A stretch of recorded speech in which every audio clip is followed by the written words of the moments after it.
जिस ओर जवानी चलती है उस ओर जमाना चलता है। तो मित्रों, आप सभी लोगों की मेहनत रंग लाई। अगर मित्रों देखिए, कोई चीज़ सही चीज़ के लिए सभी लोग यूनिटी में आकर एकजुट होकर काम करेंगे तो उसका परिणाम ज़रूर से ज़रूर पॉजिटिव आएगा। तो मित्रों, ये उत्तर प्रदेश पुलिस का जो पेपर लीक हुआ, इसके संबंध में पूरा कंप्लीट वीडियो, हम लोग आगे की रणनीति क्या रहेगी और इससे क्या प्रभाव पड़ा है, और एक दुखद दुर्घटना भी हुई है, उन सभी चीज़ों पर हम लोग बात करेंगे। तो मित्रों, अगर हम सभी लोग विरोध ना करते, सड़कों पर नहीं उतरते, तो क्या ये जो पेपर कैंसिल हुआ है होता? नहीं होता। तो मित्रों, सही के लिए सभी को ज़रूर से ज़रूर साथ देना चाहिए, साथ आना चाहिए। नहीं तो उसका परिणाम आज हम भोग रहे हैं, कल आने वाली हमारी पीढ़ियाँ भोगेंगी। तो देखिए मित्रों, उत्तर प्रदेश पुलिस भर्ती 2024 हम लोगों ने 18 को 18 तारीख को हम लोगों ने पेपर दिया, और पेपर देने के बाद शाम को ही जैसे घर आते हैं तो पता लगता है कि पेपर लीक हो गया है। फिर हम लोगों का क्या हाल होता है हम ही लोग जानते हैं, क्योंकि हम लोगों ने 6-6 वर्ष से तैयारियां किया है उत्तर प्रदेश पुलिस का। तो बहुत दुख होता है ऐसी घटनाओं से। हालांकि सुधार हुआ, हम लोगों ने कदम उठाया। ये देखिए, हमारे बच्चों ने भी पूरा खुल के साथ दिया।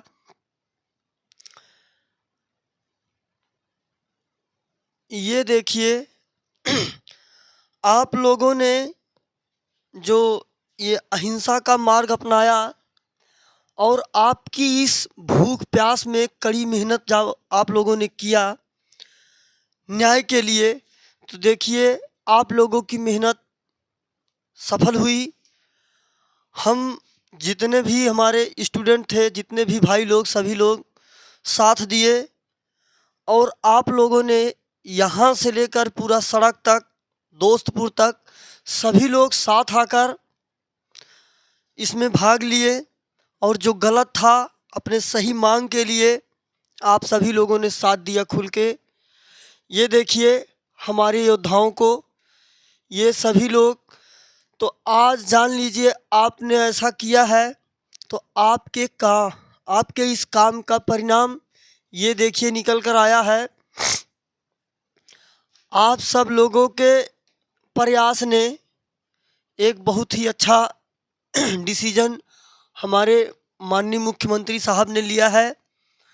तो और आप लोगों को मौका भी मिल गया, समय भी मिल गया तैयारी करने का। इसमें बोला गया है, आरक्षी नागरिक पुलिस के पदों पर चयन के लिए आयोजित परीक्षा 2023 को निरस्त करने तथा आगामी 6 माह, देखिए इसमें बोला गया है 6 माह के भीतर पुनः परीक्षा कराने के आदेश दिए हैं। परीक्षाओं की शुचिता से कोई समझौता नहीं किया जा सकता। युवाओं की मेहनत के साथ खिलवाड़ करने वाले किसी भी दशा में बख्शे नहीं जाएंगे।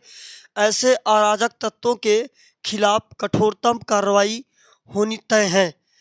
तो अगर यही कार्रवाई पहले कर दी गई होती तो इसकी नौबत ना आती।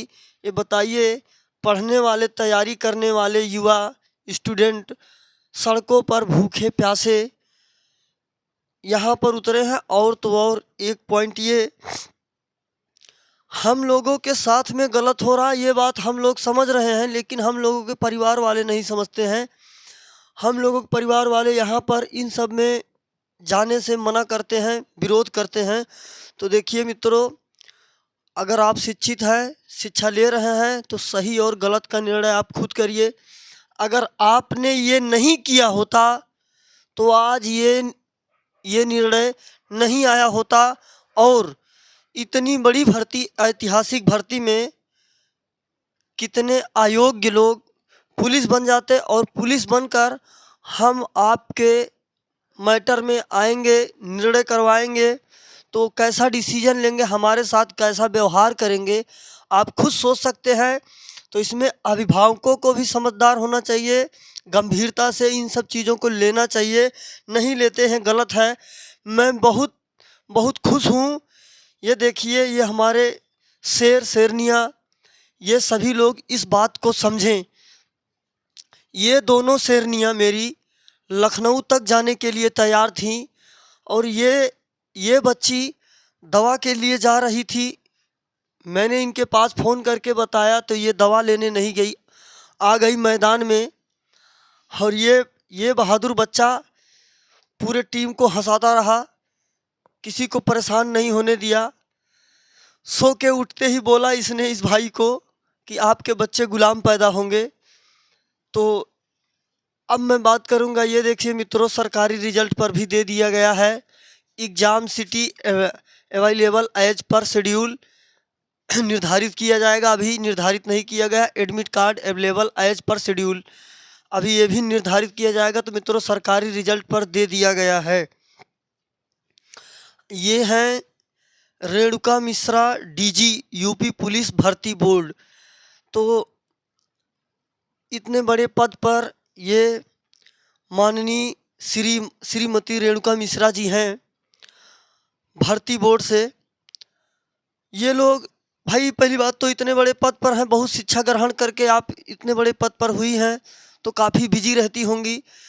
किन कामों में बिजी रहती हैं ये नहीं समझ में आया, क्योंकि जब लखनऊ इको गार्डन से कुछ शिक्षकगण इन कार्यालय इन सब लोगों से मिलने गए थे तो ये बाहर आकर 1 से 2 मिनट का समय भी नहीं दे रही थी।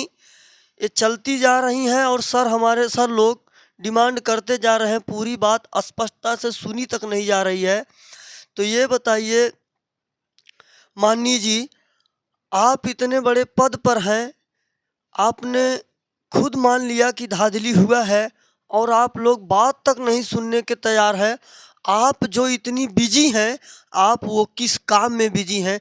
इसी काम में बिजी हैं कि पेपर लीक हो जाए, 48-50 लाख स्टूडेंट इससे प्रभावित हो जाए, फिर से परीक्षा कराया जाएगा, पेपर तैयार किया जाएगा, सभी लोग यातायात, कितने पैसे का नुकसान होगा, क्या होगा, इन सब का जिम्मेदार कौन होगा? और तो और सबसे बड़ी बात ये बताइए, इसका जिम्मेदार कौन होगा? ये जो लड़का है जिसने सुसाइड कर लिया, उत्तर प्रदेश पुलिस भर्ती के पेपर लीक के मामले से दुखी होकर सुसाइड कर लिया, अब इनके परिवार वालों को क्या वापस लाकर आप दे सकते हैं? इसकी जिम्मेदारी कौन लेगा? इसकी जिम्मेदारी लेने वाला कोई नहीं है, इसकी जिम्मेदारी लेने वाला कोई नहीं है। ये तो मान लीजिए मित्रों, एक घटना थी, अभी उत्तर प्रदेश पुलिस के पेपर को 6 दिन हुए हैं, ये एक घटना है। अभी 15 दिन, 20 दिन, 1 महीने हो जाते तो ये संख्या बढ़कर क्या हो जाती मैं बता नहीं सकता, क्योंकि आरआरसी ग्रुप डी में हम लोगों ने इसका मैटर उठाया। हालांकि वेटिंग लिस्ट दिया गया, वो अलग की बात है, वो तो सरकार बाद में हमारी देती ही है। लेकिन इस आरआरसी ग्रुप डी में कम से कम 10-15 स्टूडेंट ने, मुझे तो इतने की ही जानकारी मिल पाई, बकिया पूरे भारत, अब रेलवे इतना बड़ा जो 18 जोन है पूरे भारत में फैला हुआ है, तो उसमें समझ लीजिए कि पूरे भारत से स्टूडेंट है। कितने स्टूडेंट ने सुसाइड किया बता नहीं सकते, कितने उसमें बच्चियां थी, कितने उसमें बच्चे थे, इसका कोई आंकड़ा नहीं लगाया जा सकता है। तो इसका जिम्मेदार कौन होगा? हमने ही सरकार बनाया है और हम लोग ही देश को चलाने वाले हैं, हमारे साथ में ऐसा हो रहा है, इसकी जिम्मेदारी कौन लेगा? इसके पीछे क्या रीज़न है, क्या कमी है? तो ये सब चीज़ें अभिभावकों को, जो शिक्षित वर्ग है, सभी लोगों को बहुत बारीकी से सोचने की, समझने की ज़रूरत है और आगे ऐसी चीज़ें ना हो, इसके लिए ठोस से ठोस कदम उठाने की ज़रूरत है। मैं तो यही कहूँगा, ऐसी घटना अगर होती रहेगी, हम लोग सामाजिक रूप से, वैश्विक स्तर से, खुशहाली में हर जगह पीछे होते ही जाएंगे, इसका परिणाम बहुत बुरा होने वाला है। तो ये उस दिन की सीन है जब हम लोग 18 को पेपर देकर 19 तारीख को आए थे। हम सभी लोगों ने हाथ जोड़कर मांग किया था कि पेपर लीक हुआ है, री एग्ज़ाम कराया जाए। हम सबका एक ही नारा, उत्तर प्रदेश पुलिस का पेपर हो दोबारा, री एग्ज़ाम री एग्ज़ाम री एग्ज़ाम। तो हम लोगों ने डिमांड किया, हालांकि मानी गई। तो ये तो चलिए बहुत अच्छी खबर है ही, लेकिन ऐसी घटनाएं हो ही क्यों, हम लोगों को पढ़ाई लिखाई छोड़कर ये सब करना पड़े। हम लोग आगे की तैयारी करें, फिजिकल की तैयारियां करें कि हम लोग आप लोगों के द्वारा किए गए तमाशे को झेलते रहें, देखते रहें, लकीर के फ़कीर बने रहें।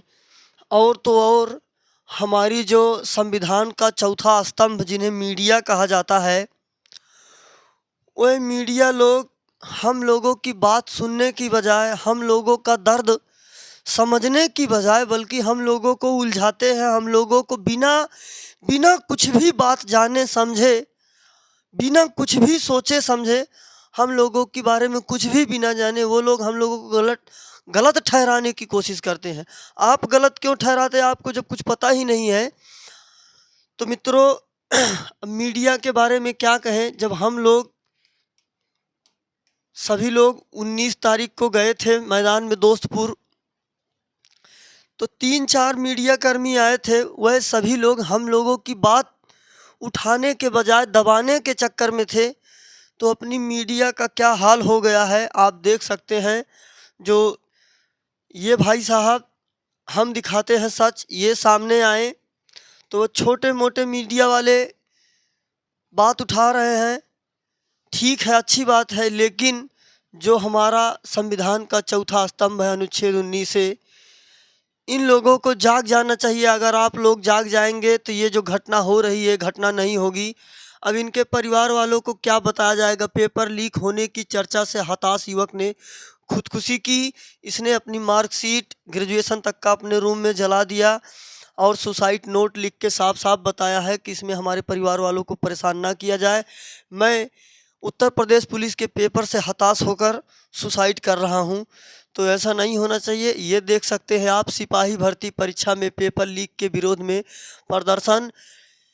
इको गार्डन में शुक्रवार को जुटे सिपाही भर्ती के अभ्यर्थी ने प्रदर्शन कर दोबारा परीक्षा कराने की मांग उठाई। तो हम सभी लोगों ने मिलकर प्रयास किया, हम लोगों का प्रयास सफल रहा।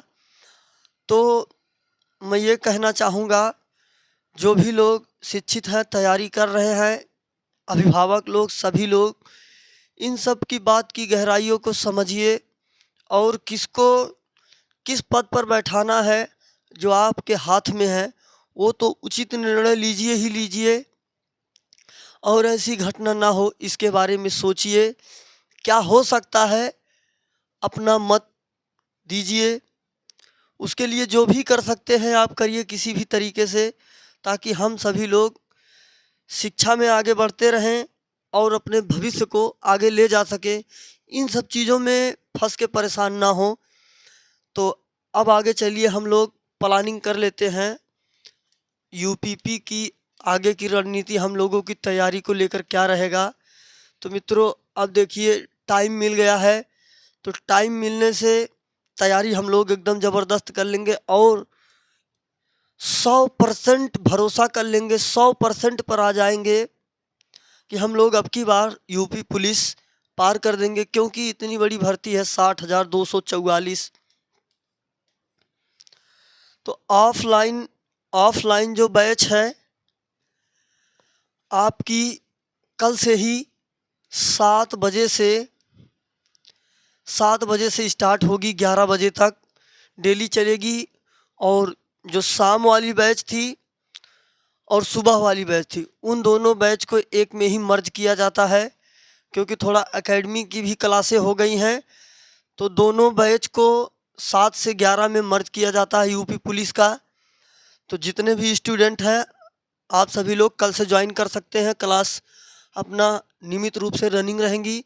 बकिया ऑनलाइन में जो प्लानिंग बता रहा हूँ आपको यूपी पुलिस के लिए, पहली चीज़ तो 2006 से लेकर 2019-18 जो भी है, इसका प्रीवियस ईयर का पूरा कंप्लीट मैटर आपको मिलेगा। और प्रत्येक संडे टेस्ट होता था और प्रत्येक संडे का टेस्ट जारी रहेगा। और आपको सप्ताह में एक मैराथन यूट्यूब पर मिलेगा।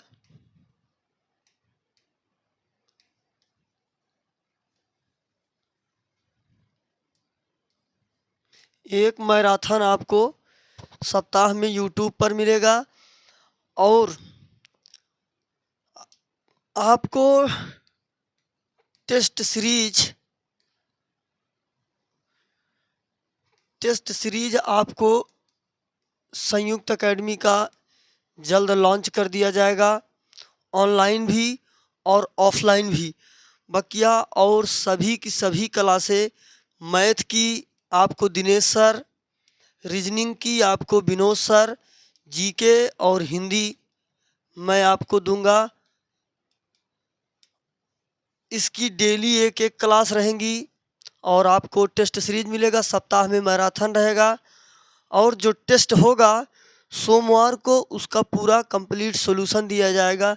तो मित्रों, उत्तर प्रदेश पुलिस के लिए जो भी हो सकेगा आपको पूरा कंप्लीट मैटर दिया जाएगा। और एक चीज़, आपने एक चीज़ देख लिया, हमने जो चीज़ें पढ़ाया था कितना पेपर में आया।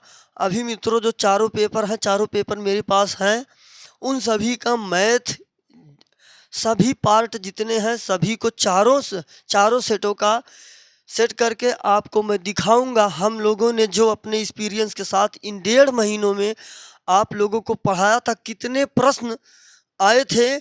और हम लोगों को टाइमिंग अगर 5-6 महीने का मिल जाएगा तो उत्तर प्रदेश पुलिस का क्या हाल हो जाएगा, क्या हाल हम लोग कर देंगे, ये भी आप देख सकेंगे। तो मित्रों, अब आगे की रणनीति कल से अपनी क्लास जारी रहेगी। तो कल आपको अभी तो जो अपने चारों पेपर हुए हैं उनका पूरा कंप्लीट मैटर दूंगा। और आप देख लीजिए, एक बार संतुष्ट हो जाइए कि हमने जो चीज़ें पढ़ाया था कितने हद तक पूछी गई हैं और आगे आपके लिए क्या रणनीति रहेगी, हम लोग का एक्सपीरियंस कितना कारगर आपके लिए साबित हुआ। आप ये जो आगामी 2 वीडियो आएंगी इसके बाद, उसमें आप परख लीजिए। तभी आप संयुक्त एकेडमी चैनल से जुड़िए, तभी आप हमें सब्सक्राइब कीजिए, तभी आप हमें फॉलो कीजिए। तो आप पहले संतुष्टि कर लीजिएगा, उसके बाद में जुड़िएगा, ताकि आपको पता लग सके आप जहां से पढ़ रहे हैं आपका भविष्य बनेगा कि नहीं बनेगा, आप खुद आइडिया लगा लेंगे। इन्हीं 4 पेपरों में 1.5 महीनों में हमने क्या किया है। बकिया आप पिछली वीडियो सभी के सभी ऐसे के जैसे हैं वैसे हैं, आप देख के कंफर्म हो जाइएगा। तो मित्रों, हम लोग मिलेंगे नेक्स्ट वीडियो में, तब तक के लिए धन्यवाद। जय हिंद।